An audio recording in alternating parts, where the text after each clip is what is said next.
Oke, baik. Kita akan melanjutkan. Mohon maaf tadi videonya kepotong karena Ibu sinyalnya ada bermasalah. Nah, di sini Ibu sudah kasih label supaya adik-adik bisa lebih memahami. Saya ada kasih label A, B, C, D. Nah, cara membaca tabel ini begini ya adik-adik ya. Ada 80 untuk yang A dulu ya. Untuk yang huruf A dulu, ada 80 siswa yang tingkat kemampuan pemahaman konsep fisikanya cukup sesudah penerapan metode pembelajaran GI dan sebelum penerapan metode pembelajaran GI. Seperti itu. Kemudian yang B. Nah, yang B ini ada 65 siswa yang tingkat kemampuan pemahaman konsep fisikanya cukup sebelum penerapan model pembelajaran GI dan baik setelah penerapan model pembelajaran GI. Nah, kemudian untuk yang C, nah ini ada 40 siswa yang baik tingkat pemahaman konsep fisikanya sebelum penerapan model pembelajaran GI dan cukup tingkat kemampuan pemahaman konsep fisikanya sesudah penerapan model pembelajaran GI. Kemudian ada 10 siswa yang baik sebelum diterapkan model pembelajaran GI dan baik sesudah diterapkan model pembelajaran GI. Jadi cara membacanya seperti itu. Nanti di bawah ada Ibu buat lagi ya keterangannya sehingga adik-adik bisa lebih paham. Nah, di sini hipotesisnya untuk H0, model pembelajaran GI tidak meningkatkan kemampuan pemahaman konsep fisika siswa. Kemudian hipotesis alternatifnya, model pembelajaran GI meningkatkan kemampuan pemahaman konsep fisika siswa. Nah, setelah kita mengetahui kasusnya, kemudian kita tahu data penelitiannya, kemudian hipotesis, nah maka kita melakukan analisis. Nah, ini di analisisnya. Nah, di sini saya buat lagi ya ini A, supaya adik-adik lebih paham lagi. Ini A, ini B, ini C,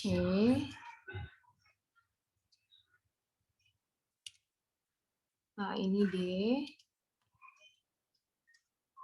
Nah, seperti yang tadi saya jelaskan, nah dari sini kita dapat melihat tabel di atas ini menunjukkan bahwa yang pertama untuk yang 85 ini ada 80 siswa cukup tingkat kita membacanya dari sini dulu ya, sisi di sininya dulu. Nah, cara membacanya begini. Kita baca dulu ini.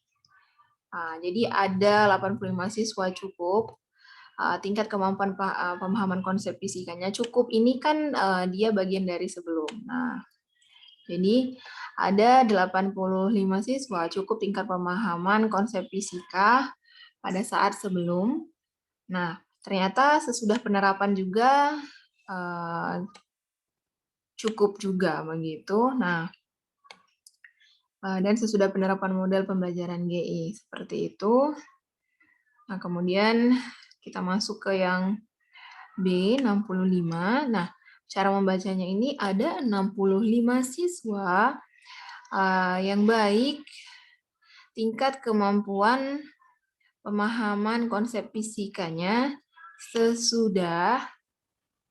Nah, ingat ya, sesudah. Nah, kita kan membaca yang ininya. Jadi, yang kita bacakan ini baik. Baik itu kan di bagian sesudah. Sesudah penerapan model pembelajaran GI. Dan cukup sebelum penerapan model pembelajaran GI. Seperti itu. Nah, kemudian untuk yang ketiga, ini yang C. Nah, ini ada 40 siswa yang cukup tingkat pemahaman konsep fisikanya sesudah penerapan model pembelajaran GI dan baik tingkat pemahaman konsep fisikanya sebelum penerapan pembelajaran model pembelajaran GI, begitu cara membacanya. Nah, kemudian yang D, kita masuk yang ke D. Nah, ini cara membacanya kita masuk ya 10. Artinya ada 10 siswa yang baik tingkat pemahaman konsep fisikanya sesudah penerapan model pembelajaran GI. Dan baik juga dan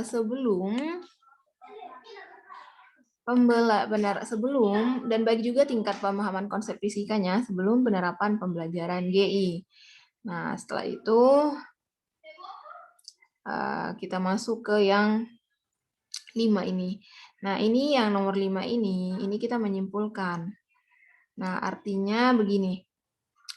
Dari sini kita bisa tahu bahwa dari 200 siswa, nah ini kan ada 200. Dari 200 siswa, ada 125 yang cukup tingkat kemampuan pemahaman konsep fisikanya sesudah penerapan model pembelajaran GI, dan ada 75 siswa yang baik tingkat pemahaman konsep fisikanya sesudah pembelajaran GI, begitu. Dan begitu juga nanti untuk poin yang ke-6. Nah, kita lihat dulu ya, saya tarik dulu supaya zoom-nya bisa. Nah, begitu juga nanti poin yang ke-6 ini. Nah, dari poin ke-6 ini kita lihat, nah dari poin yang ke-6 ini yang ini, nah dari 200 siswa ada 150 siswa yang cukup tingkat pemahaman konsep fisikanya sebelum penerapan GI, dan ada 50 siswa yang baik tingkat pemahaman konsep fisikanya sebelum pembelajaran GI. Nah, di sini bisa kita lihat ya bahwa memang ada peningkatan di mana kita lihat kalau yang sebelum pembelajaran GI ini kan yang baik hanya 50 siswa saja. Ini yang saya kasih tanda ini yang baik. Nah, ini untuk yang sebelum model pembelajarannya. Nah, dan kebalikannya untuk sesudah penerapan model pembelajaran meningkat, ada 75 siswa yang baik. Nah, kita masukkan ke rumus uji McNemar tadi yang ada di sini nih, yang X kuadrat ini. Kita masukkan setelah kita lakukan deskripsi dari tabel. Nah, kita masukkan rumusnya, maka X kuadrat. Nah, A kita masukkan, di sini tadi Ibu sudah kasih tanda A 85, kemudian D-nya 10, jadi 85 kurang D, kurang 10, kemudian ini kurang 1, kemudian kita pangkat 2-kan, nah kemudian A tambah D. A tambah D berarti 85 tambah 10. Nah, ini kita bisa lihat di sini ya, ini A, ini D, perhatikan kursor Ibu ya. Nah, kemudian tinggal kita lakukan penghitungan. Nah, jadi kita tinggal kurangkan saja 85 dikurang 10, 75, kemudian kita kurang 1, hasilnya 74. Nah, 74 kita pangkat 2-kan, 74 kali 74 hasilnya 5.476, kemudian 85 tambah 10, 95, maka 5.476 ini kita bagikan 95, maka hasil dari X kuadrat atau hasil dari uji McNemar ya, hasil dari nilai McNemar yang kita hitung ini 57,642. Nah, berarti kita sudah tahu ya nilai McNemar hitungnya itu 57,642. Nah, di sini tadi di hipotesis sudah disampaikan Nah, kalau yang McNemar hitungnya lebih kecil dari McNemar testable, maka kita terima H0. Tapi kalau McNemar yang kita hitung nilainya atau angkanya lebih besar dari yang McNemar tabelnya, maka kita tolak H0 dan kita terima HA. Nah, maka di sini kita lihat ya. Nah, pertama yang harus kita lihat itu untuk mengetahui apakah McNemar hitung kita ini lebih kecil atau lebih besar dari McNemar tabel. Nah, kita lihat dulu dari tabel chi-square-nya. Sebentar, saya mau ini ya, cari filenya dulu. Nah, baik. Untuk melihat nilai atau angka McNemar tabel atau tabel McNemar, kita pakai tabel chi-square. Nah, di mana tadi kan kita tahu bahwa tadi di soal itu dikasih tahu DK kurang 1 ya. Saya ingatkan kembali ke soal dulu, kita lihat. Nah, di sini tadi itu di sini dikasih tahu bahwa derajat kebebasan atau degree of freedom-nya 1. Nah, ini. Nah, ini sudah dikasih tahu bahwa di sini ini lihat kursor Ibu ya, DK kurang 1. Nah, maka di sini kita lihat DK-nya kurang 1, kemudian sebentar ya. Nah, ini taraf signifikannya 5% ya. Oke, sebentar. Ibu tadi lupa buat di sini taraf signifikannya, sebentar.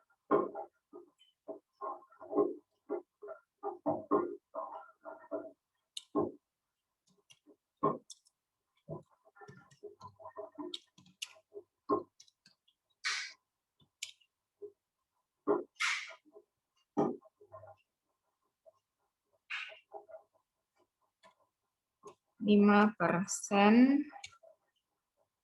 persen atau 0,05.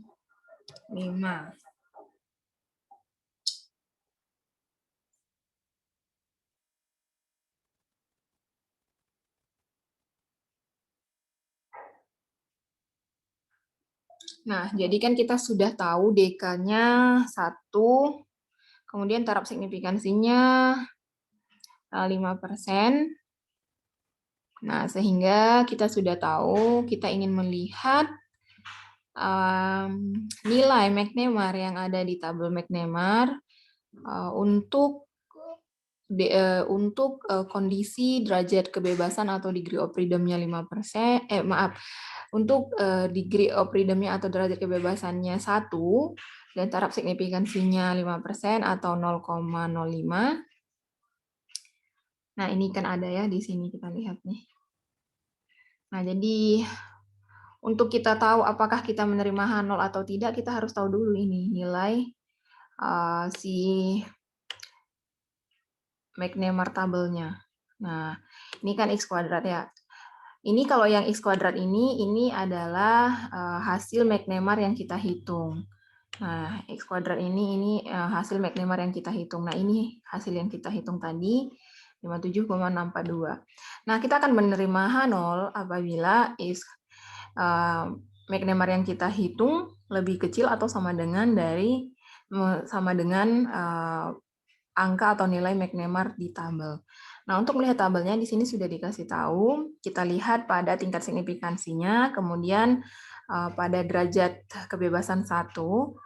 Nah, ini A ini yang tadi taraf signifikansi 0,05 atau 5%, kemudian ini 1. Nah, sekarang kita lihat. Nah, kita lihat di tabel chi-square. Nah, tabel chi-square ini sudah ada Ibu bagikan di e-learning. Nah, kita lihat, nah ini taraf signifikansinya 5% atau 0,05. Kemudian DK atau derajat kebebasan, tadi kan Ibu sudah bilang DK-nya di soal sudah diketahui 1. Nah, kalau seperti ini berarti angka ataupun nilai dari uji McNemar tabel adalah 3,481 begitu. Nah, sudah kita ketahui ya, berarti lebih besar uji McNemar yang kita hitung atau hasil McNemar yang kita hitung dibanding nilai McNemar tabel, sehingga kita tolak H0. Jadi ini, kita tolak H0 karena McNemar yang kita hitung 57,642 lebih besar dari 3,841, maaf. 3,841. Nah, di sini juga sudah diberikan penjelasan ya. Nah, ini bisa kalian lihat. Nah, untuk nilai A, kemudian ini DF-nya K1. Nah, kemudian 3,841 ini 3,841 ini yang kita lihat tadi dari tabel Chi-square. Nah, kan yang kita hitung lebih besar 57,642, sedangkan yang di tabelnya 3,841, maka H0-nya kita tolak dan HA kita terima. Nah, kalau HA kita terima, berarti model pembelajaran GI dapat meningkatkan kemampuan pemahaman konsep fisika siswa. Begitu. Nah, ini jadi dia artinya bahwa model pembelajaran GI ini ya mampu meningkatkan kemampuan pemahaman konsep fisika siswa. Artinya H0 kita tolak dan HA kita terima. Baik, sampai di sini saja adik-adik pembahasan kita. Minggu depan kita lanjutkan untuk uji tes yang selanjutnya, dan sekalian Ibu akan memberikan soal UAS karena minggu depan pertemuan perkuliahan kita yang terakhir. Saya harapkan kalian semuanya hadir untuk mengikuti UAS yang saya bagikan. Jadi jangan sampai ada yang telat mengirim dan pengirimannya dari e-learning. Oke, baik, sampai di sini. Selamat siang. Bye-bye.